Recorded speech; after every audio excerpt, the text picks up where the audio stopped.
Hello ladies and gentlemen, welcome back. This is Vinaxius and you're watching Hearthstone Arena Into the Pit. Let's get started, shall we? This will in all likelihood end up being our final video of this arena run, and that is a bittersweet feeling. It's been a good run so far. We are 6-1, and it's a shame to see it end. But this is the nature of things, and hopefully we don't end up just losing 2 games in a row here and then bowing out, because we are so close to hitting that 7-win record, and I would love to be getting past that. That would be an amazing feeling. Flesh-Eating Ghoul paired up with Mark of the Wild I think is okay. And having a Tauren Warrior is actually going to be very helpful. As well as Acolyte of Pain. This is looking good. My ideal situation in this is, in this context, is that I play Acolyte of Pain first and then Mark of the Wilded on turn 4. However, with this priest chart, I might have to do things a little differently here. This actually doesn't change a whole lot. I'm going to Hero Power and I'll kill the Death Rattle here.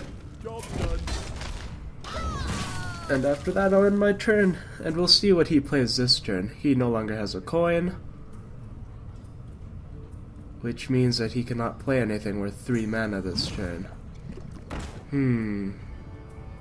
I play Acolyte of Pain, he kills it, and that's sad. I play anything, and he kills it, and it's sad.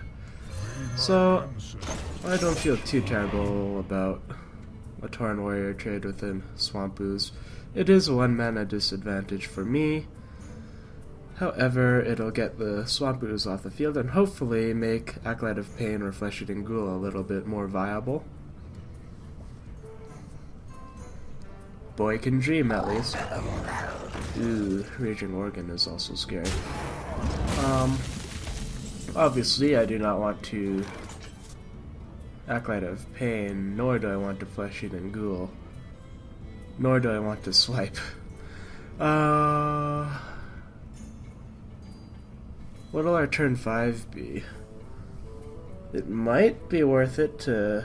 Let's try this out. Hopefully this doesn't, result in my loss. I'm going to just Hero Power, and next turn I'm going to Acolyte of Pain and Mark of the Wild it. And hopefully it doesn't get 1 shot, and that'll facilitate 2 card draw for me, as well as some trades with some of his creatures. Here's hoping. It's looking promising so far. I think our plan is going to work out for us. Ooh, Druid of the Claw is tempting as well. But let's go with this here.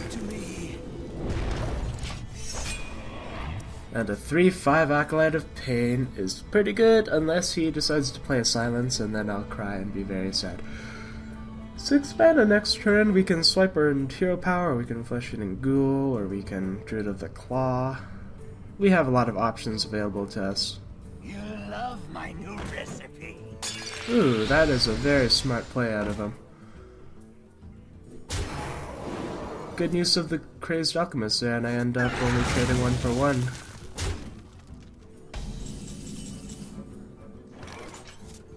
Very smart.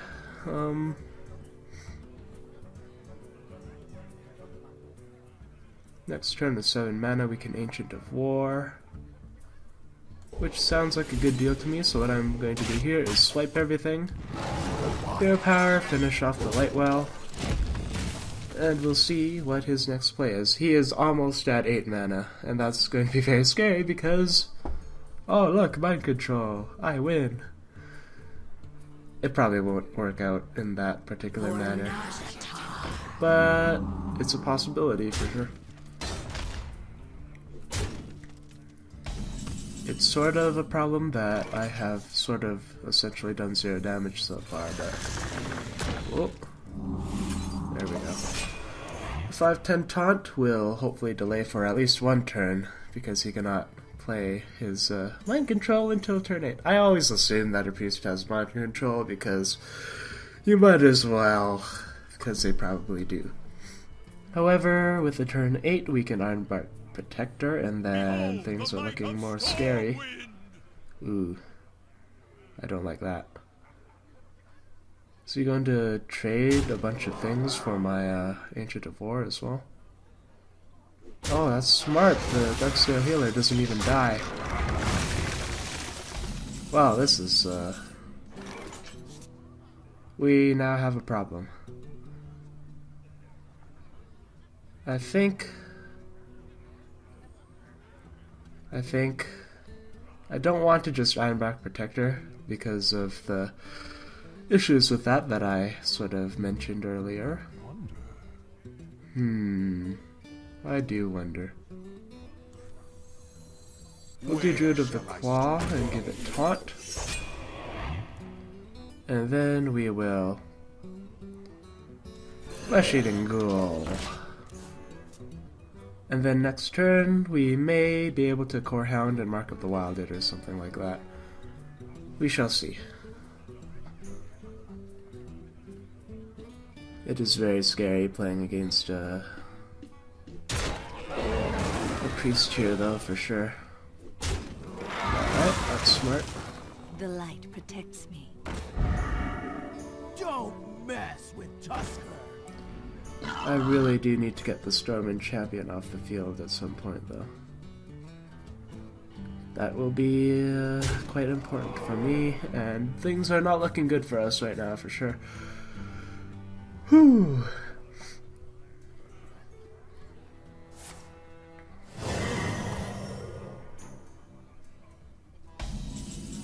I think our best bet here... Oh, thank goodness for that claw. 4, 6, 8, 9. Let's try that out. Mark of the Wild on you. Claw on myself. I'll be taking a very large chunk of damage as a result of this, but unfortunately I think it has to be done. He may have this now. I don't want to respond. He's got a mind control by Yeti. I know it. Oh. Oh, I'm so paranoid. He's doing it. Oh, that is also a decent play out of him. And I'm in very dangerous straits here. Oh, there's a victory with the Mind Blast. Good game.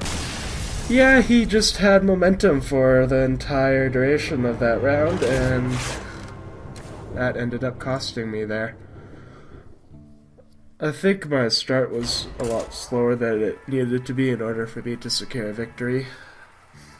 And now this might be our very last game, and we will not hit that 7-win mark. Oh. This is very stressful, isn't it?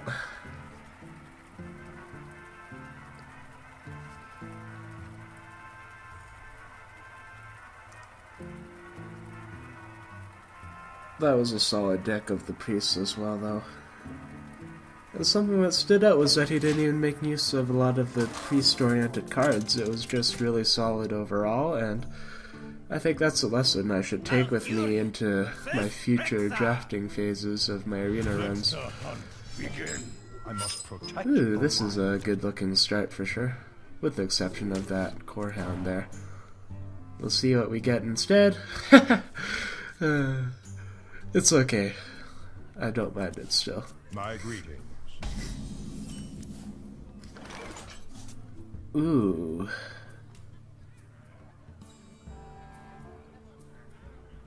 I think it's worth... No, it's not. Let me think. If we do not do that, we Twilight Drake and it's a little bit stronger, but this accelerates the rate at which we get our Twilight Drake, I think. Actually, it works out to be just about the same, except I have one fewer cards. Ah, shame on me.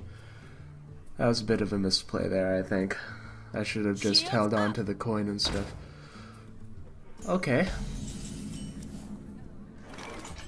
Turn 2 Sunfury Protector is interesting.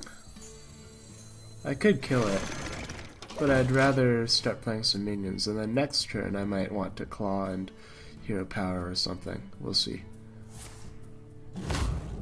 Oh, the Animal Companion's scary. Yep, there's Misha. Alright.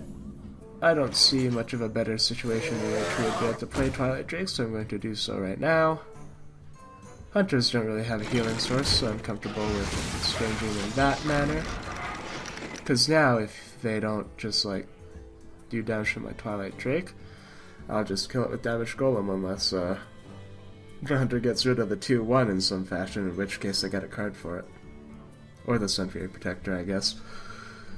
That makes a lot of sense, too.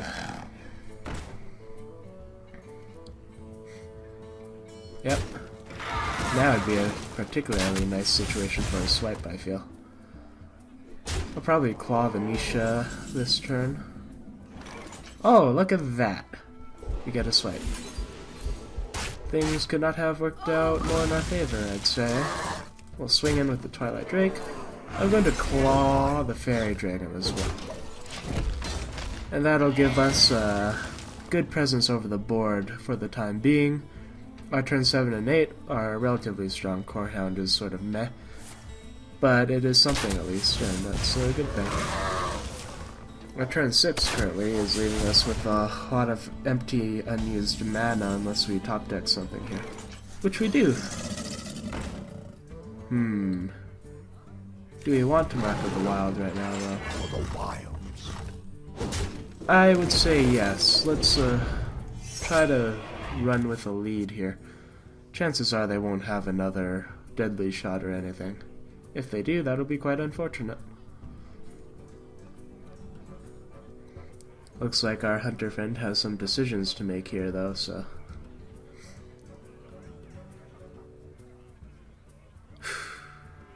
Deep breaths. Come on. Come at me!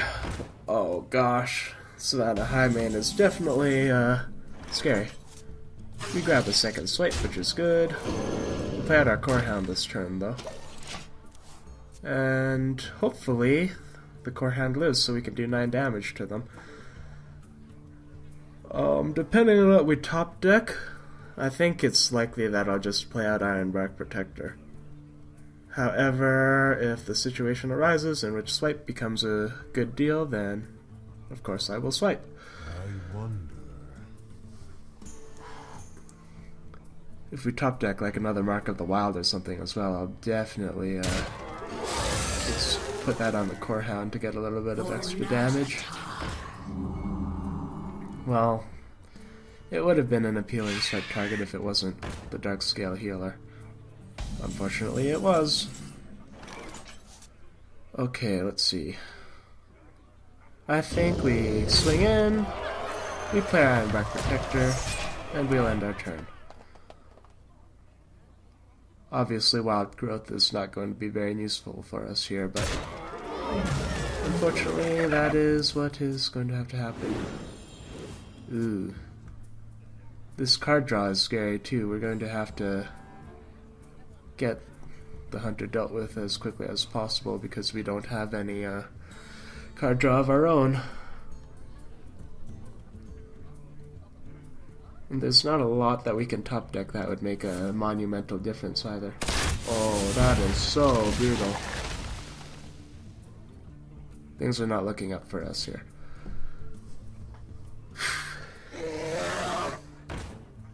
And that's a very strong Twilight Drake as well, yeah.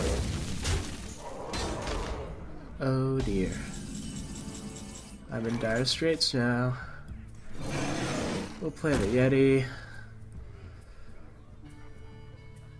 We should probably swipe something here.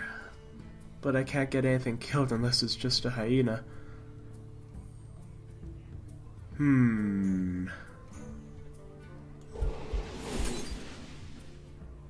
Should I just swipe a hyena? That'll put these creatures in the Chillin' Yeti's kill range, which is good. I need to mitigate as much damage as possible right now, I think, so let's do that. I'll take 10 damage this turn, puts me down to 6. He could very easily kill me right now. And the Emperor Grizzly is going to be a very significant problem. Yeah, gosh. He snowballed his card advantage. I need like a Druid of the Claws, good. Where shall I strike? Charge does 4 damage, that's not enough to do anything with. Obviously I need to build up some armor. I think I still die. Well played. Absolutely. The wilds. I'll just get another minion killed.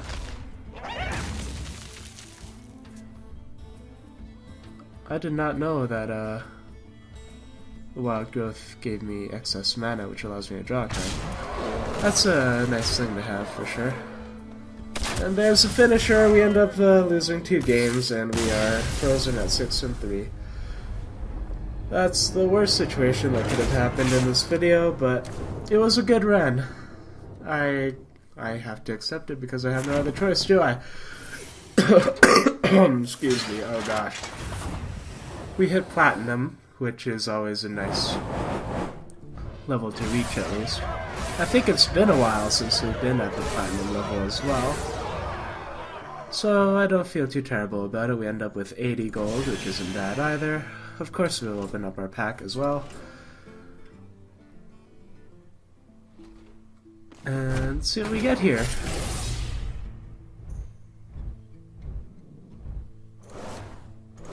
We're up against some very solid decks, I would say. Mark of Nature is nice to have. Light Spawn as well. Your entity's okay. Oh, look, an Angry Chicken. We could make a cutesy Angry Chicken Druid deck if we want to.